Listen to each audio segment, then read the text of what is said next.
the biggest snow event, unquestionably, since gonna go back to February 2021. As they get onto I-49. And this snow, it's been causing issues for people all day. Take a listen to some of the people we talked to today. 6 to 8 inches of snow in the Ozarks is unusual and often means multiple recoveries. But a few of my channel members decided to join me for the challenge. For 3 days, we worked together to advance through the ice and snow. There's a bond that forms in the midst of shared struggle. Though several of us had never met, not one walked away a stranger.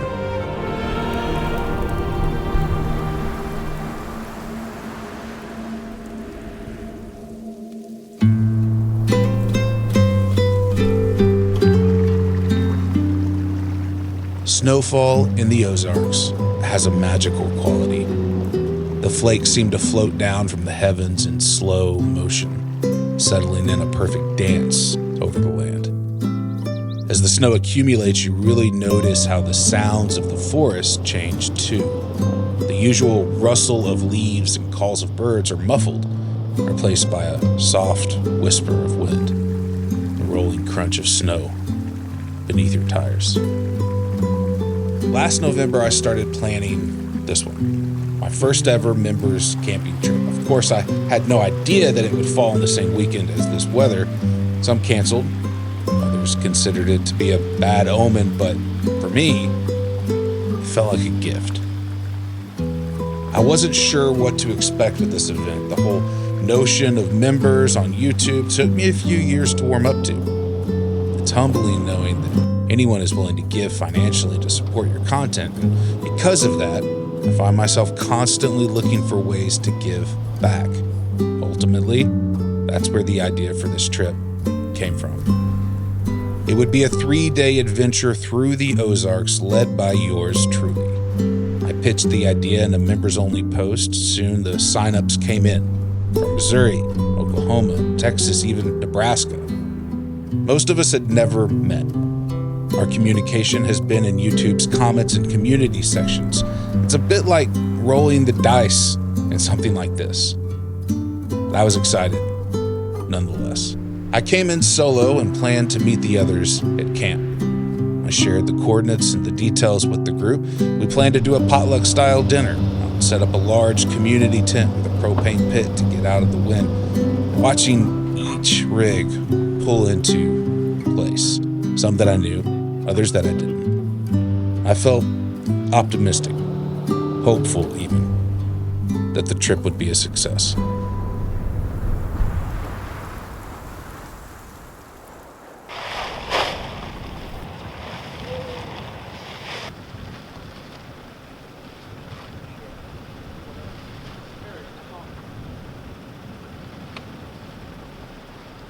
This Arkansas boy definitely is not used to setting up camp in freezing temperatures. Everything sticks and is more brittle.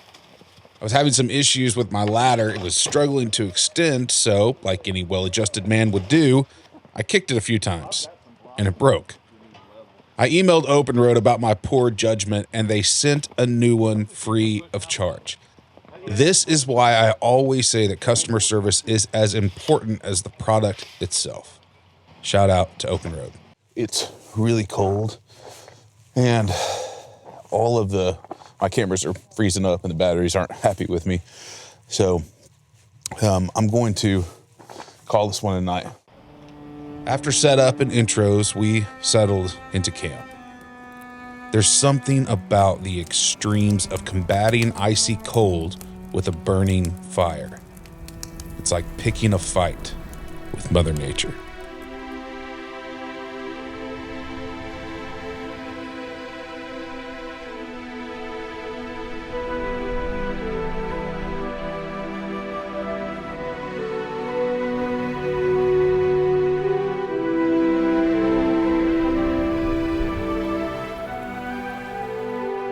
All right, good morning. We are getting up, kind of slow going, taking our time because the temps dropped pretty low last night. So a lot of this snow is going to be ice. Just wanted to give it a little bit more time to kind of warm up so we're not sliding all over the road. But we do plan on doing some trails, and we kind of got into camp late last night, so it was hard for me to show the rigs, but you can see over here is Danny, and then we've got Tony over here. We've got Kurt, Craig, another Tony, Benji, several different guys with us. It's a cool group. I've never camped with, wow. It's not snowy. That's actually blowing off the trees. But I've never camped with this particular group. But that's part of the fun of this stuff. So this tent right here, this big core tent, this was one of the very first tents that I used whenever I got started doing this with my family. And I brought it on this trip. I haven't used it in years, but brought it on this trip because I thought we could set a bunch of chairs around a propane pit and get out of the wind, which was awesome last night and this morning.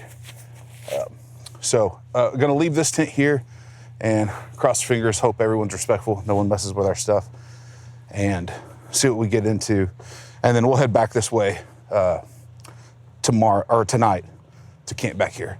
One thing, if you've seen the video, the first video that I did for Onyx with my daughter Lennon, and we were kind of going through mapping several different spots in the Ozarks. This is one of the spots I actually put it in Onyx. It's called, I think I just put large camp bad for Starlink because of all the trees. But we had several guys that were planning on coming down that were driving full-size rigs and had trailers. So that's really why I wanted to camp here. Those guys ended up not being able to make it. So we rescheduled that members trip for the end of February, but we still had a group coming to this one, so we went ahead and kept the same location. It's a super cool spot. You know, when it snows like this, every spot is a great one.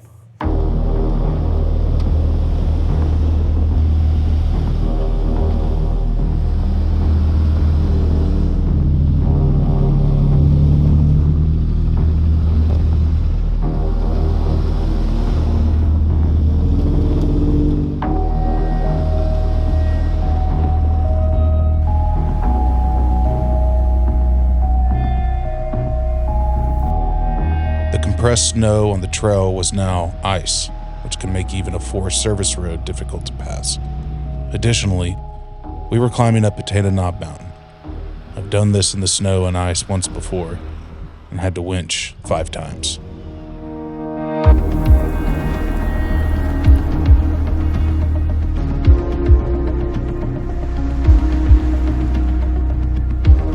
Most of our rigs were built for Ozark clay and rock. We cut our teeth learning to drive that terrain and we're good at it. But we don't get enough of this type of weather to become great at driving in it. It requires skill, patience, and a healthy respect for nature's raw power.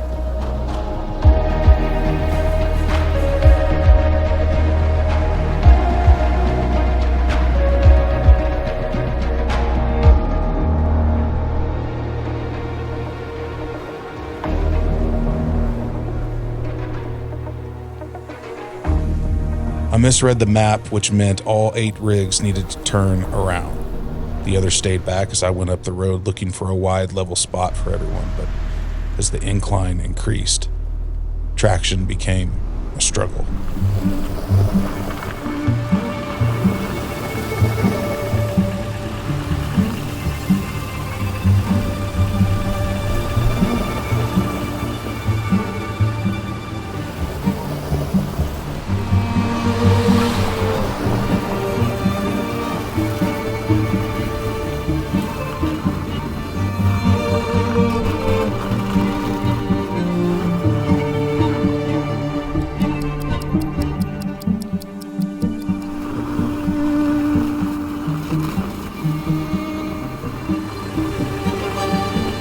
Victory at last. We got the group turned around and back on track.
Tony, hold up.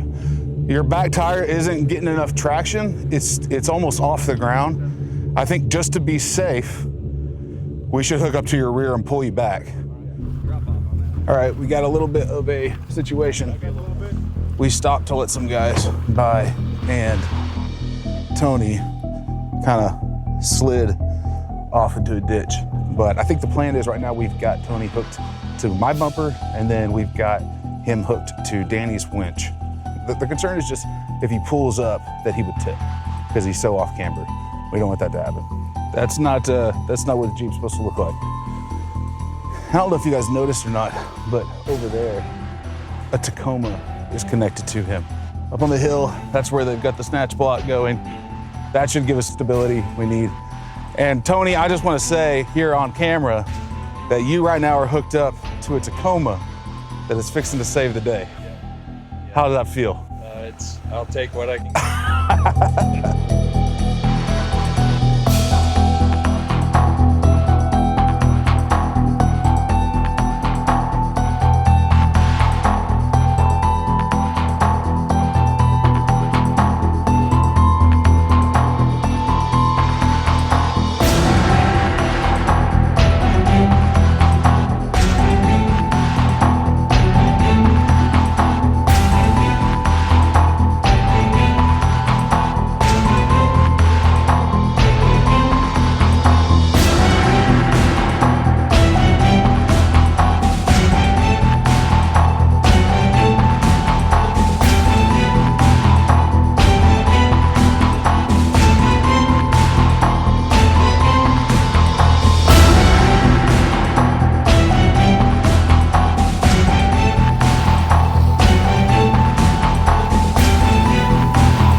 Shout out to everybody in the group. It was a group effort to get me winched out, so it just was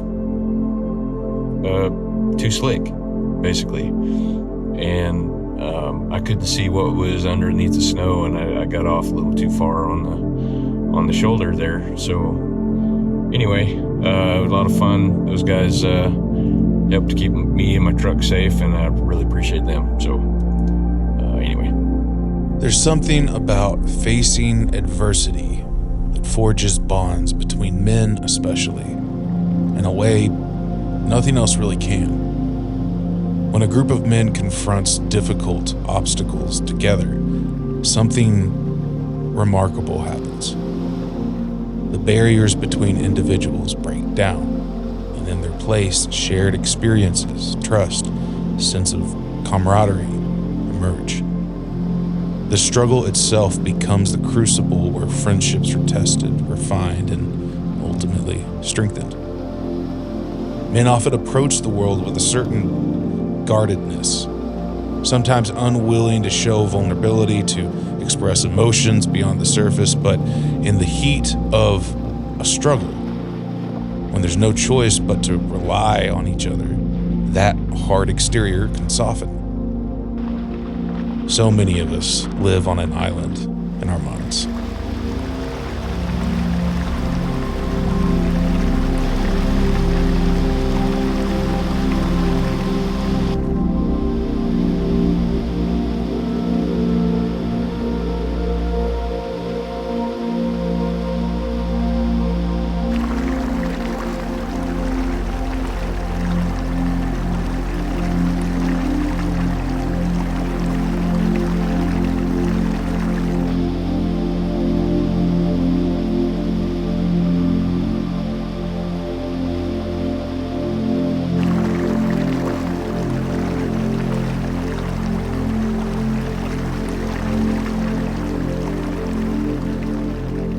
I think maybe it's trips like this that remind us when the going gets tough, you have someone by your side who will pull you up when you stumble or stand between you and danger. In some ways, in this modern world, we've navigated away from our tribal roots, but out here, I think we activate that dormant bit of our DNA, that ancestral instinct.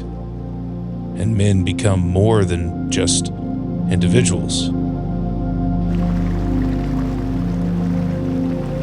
They become part of a team.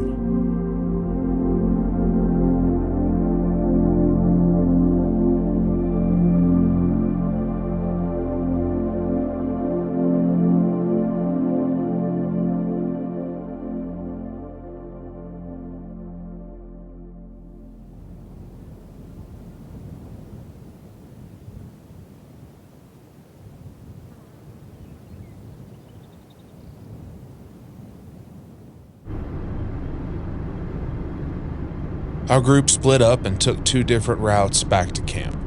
Benji, Craig, and I came down from Bunce Gap towards Shores Lake Road and then made our way back to camp.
We made it back to camp after a very eventful day.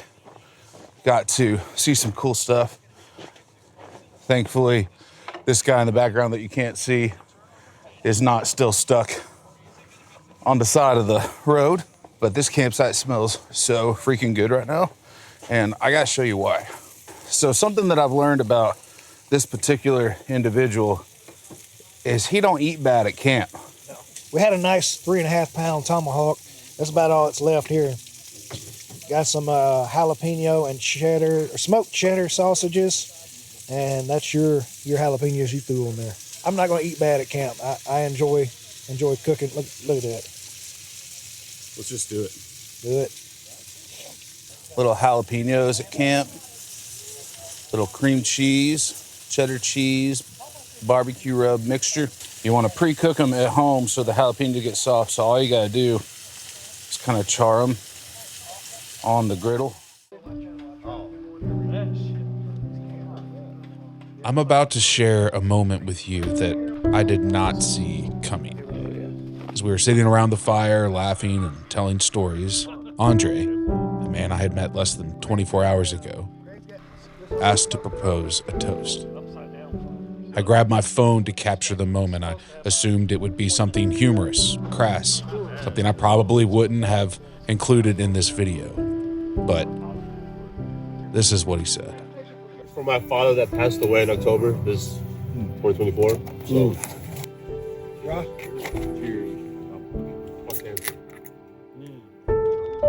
Now, this is my 5th take on this voiceover because that scene gets me every time. Most of these guys don't know me, other than what they've seen in a few YouTube videos, and I don't know them.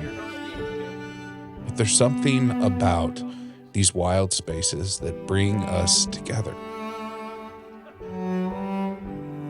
You weren't meant to go it alone, frozen in isolation. So find a team. Let this be your intervention.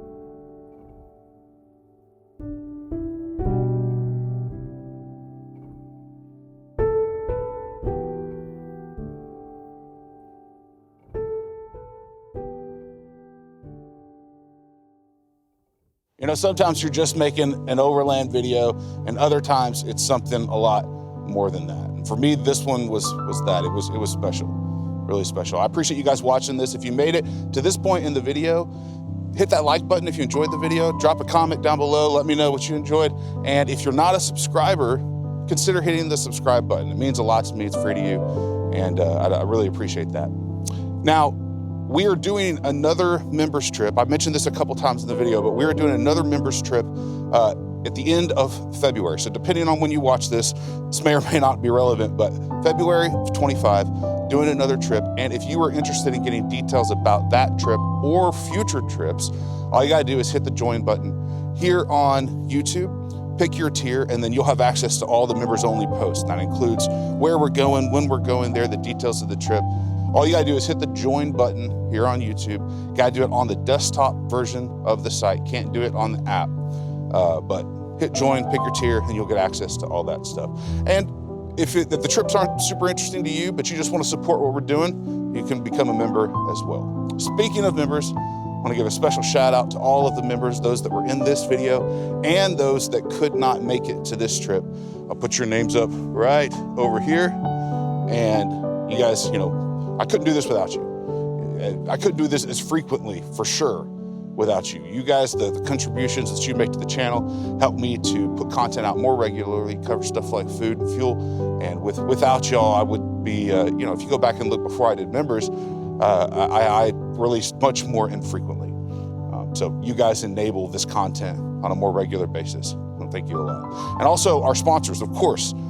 Partnering with you guys has been a tremendous gift and blessing, and I love working with you.